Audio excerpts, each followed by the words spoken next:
blazing ice, pioneering the 21st century's road to the South Pole.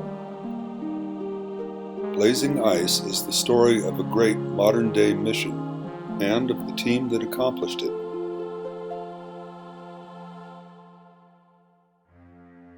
Just over a century ago, no one had even seen the South Pole. The dot at the bottom of this 1918 Rand McNally globe shows pole surrounded by a watery Antarctic Ocean, enclosed by an archipelago of islands, all of it labeled unexplored. Since the United States established a continuous, strategic presence at the South Pole in 1956, it has resupplied its station there entirely by airlift. This is a costly proposition, and it involves vessel cargo delivery to McMurdo on Ross Island each year in February, onward airlift by ski-equipped LC-130 Hercules aircraft, and ultimately flown, landed, and delivered to South Pole. There was the mission, the problem to be solved. Could we find a surface route for heavy tractor trains to resupply South Pole and relieve its dependency on airlift? Could we do it safely? Could we show that it could be done over and over again? In an ironic twist, technology developed in the 1990s and available in 2000 enabled this more primitive means of delivering those supplies. We had modern tractors. We had GPS for navigation and for tracking ice and glacier movement. We had ground-penetrating radar for finding deadly, hidden crevasses. We had iridium phones with data links for email, and we had satellite imagery.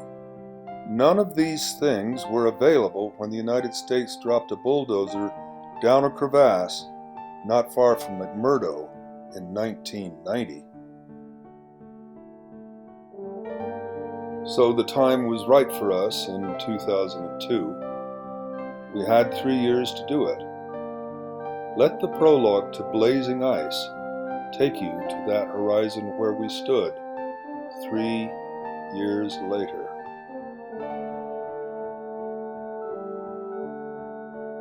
The white world of snow and ice lay below us now, a frozen cascade, big as Niagara Falls and broken by hundreds of gaping crevasses draped over the plateau's rim. Downstream, the Leverett Glacier flowed gracefully around the stony buttress of Mount Beasley. The first of our heavy tractors appeared just below the rim, laboring up the final grade. The place was strangely silent. The snows absorbed all sound. No wind blew. Finally, the tractor topped out. It was a ponderous and a stately event. Today was January the 4th, 2005. I look back on the ground we crossed getting here. 7,000 feet below, icy turbulence had blocked us from the Transantarctic Mountains for a month. 300 miles of snow swamp behind that held us up for a year. And just a day trip out of McMurdo Station, blasting and dozing a path across 3 miles of hidden crevasses had taken another year of our lives. Now, 738 miles out of McMurdo, not one human being lived between us and there. 600 miles behind us, on the sea level realms of the Ross Ice Shelf, lay the frozen flesh of 4 British explorers and their leader. Robert Falcon Scott, known as Scott of the Antarctic, had been the last one to try for the South Pole and back from McMurdo. They went on foot. They died on their return. Now their scurvied bodies drift slowly toward the Ross Sea, buried under 9 decades of snow. We drove right by them. Only 15 years ago, not far from Scott's body, a Caterpillar D8 bulldozer broke through the snow and fell into a black crevasse. My friend went down with that bulldozer. He lived, but the dozer's steely carcass drifts on in that hole towards its own rendezvous with the Ross Sea. There were 8 of us now. We were equipment operators, mechanics, mountaineers, and engineers. Picked for our years of Antarctic experience, we respected and liked each other. Together, we ran 5 heavy tractors pulling heavy sled trains. We ran a light scout tractor in front of us, rigged with crevasse-detecting radar.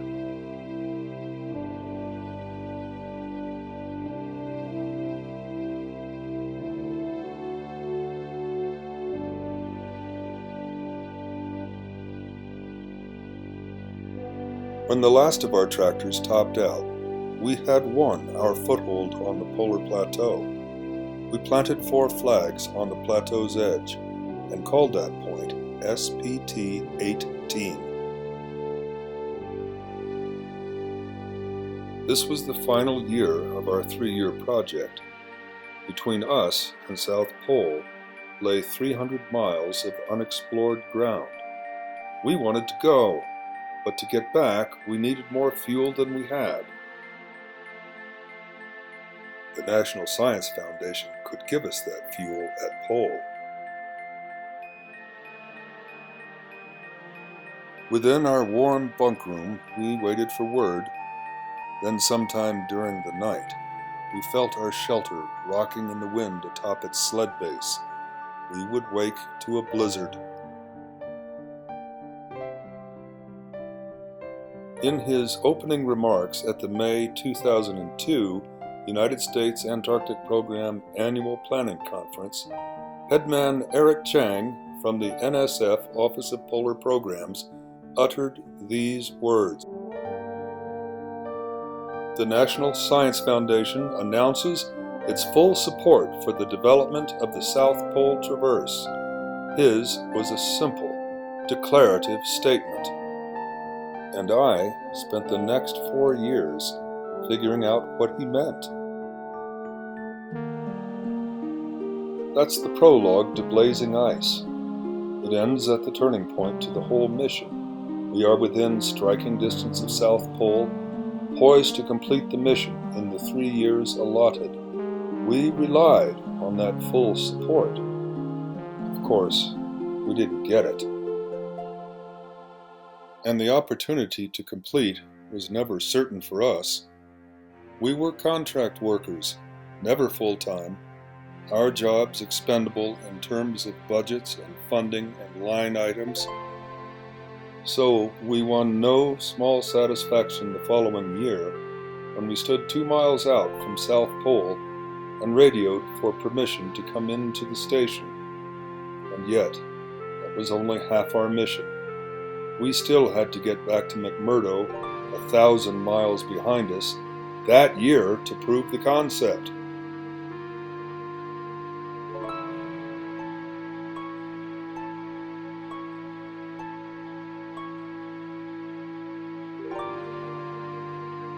And that's what Blazing Ice is about.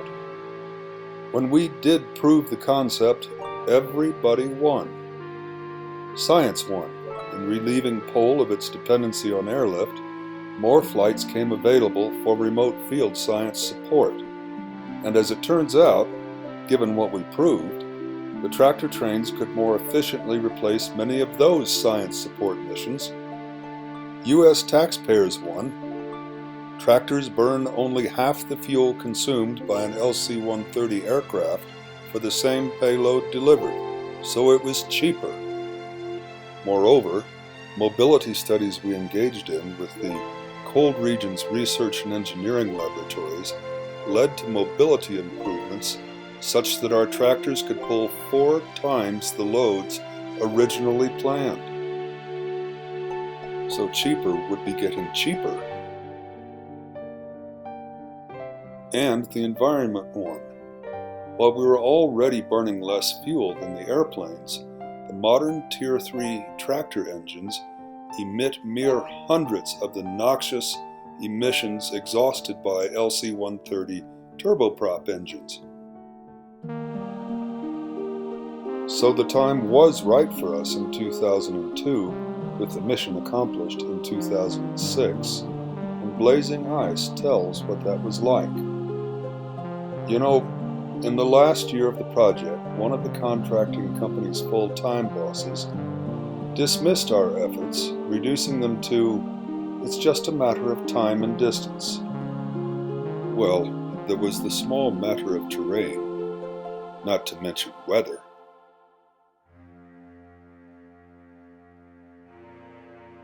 The nature of that weather and terrain may be strange to some readers, so let me show you a bit of what that was like. Most are familiar with the term whiteout, where blowing snow obscures vision and visibility. Generally, if we could see a flag set on quarter-mile intervals, we could go. A sector whiteout occurs without blowing snow, but when the sky is completely overcast and all surface definition, including shadows, and horizon definition completely disappear, it is disorienting, to say the least.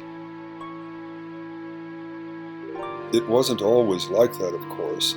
There'd be days when the winds were calm and the sky would open up for you to reveal a land of snow and ice and otherworldly beauty. You wanted days like that when you were hunting for crevasses. Crevasses begin as tiny cracks, and they grow and grow and grow over the years.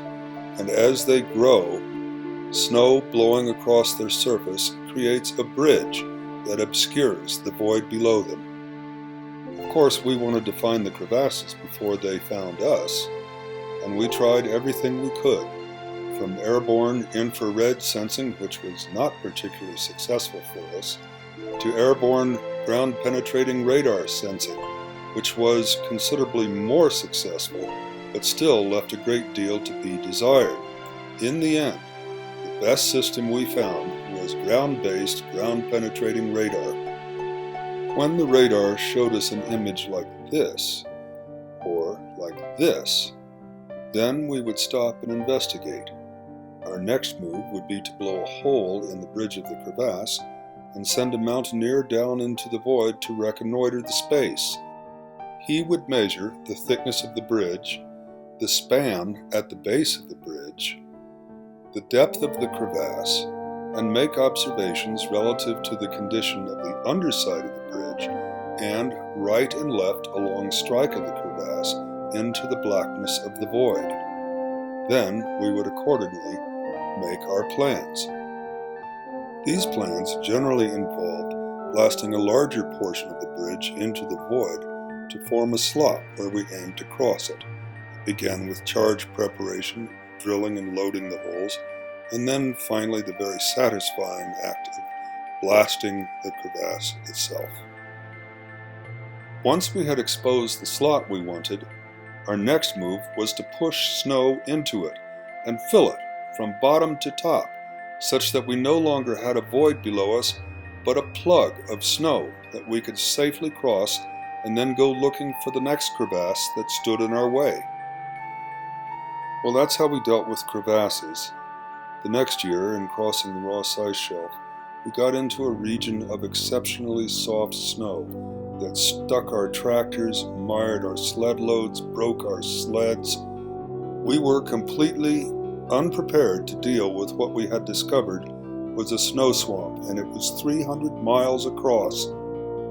We didn't solve our problems with the snow swamp that year.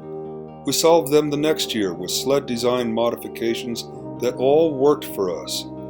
But we were sure surprised in the last year to find another snow swamp as big as the first waiting for us right outside Pole's door. One measure of the softness of snow may be taken as its resistance to penetration, as this 10-foot bamboo pole flag penetrometer demonstrates. And finding this snow swamp where we did was so odd to us because We found it immediately after we had traversed the hardest snow form we had yet to encounter. These are zastrugies. These wind-sculpted features made for hard, irregular surfaces, and we crossed about 100 miles of them. Polar travelers have always known that zastrugi meant slow, hard going, and we agree, as the passage of this piston bully radar detector across the Zastrugi National Park will attest.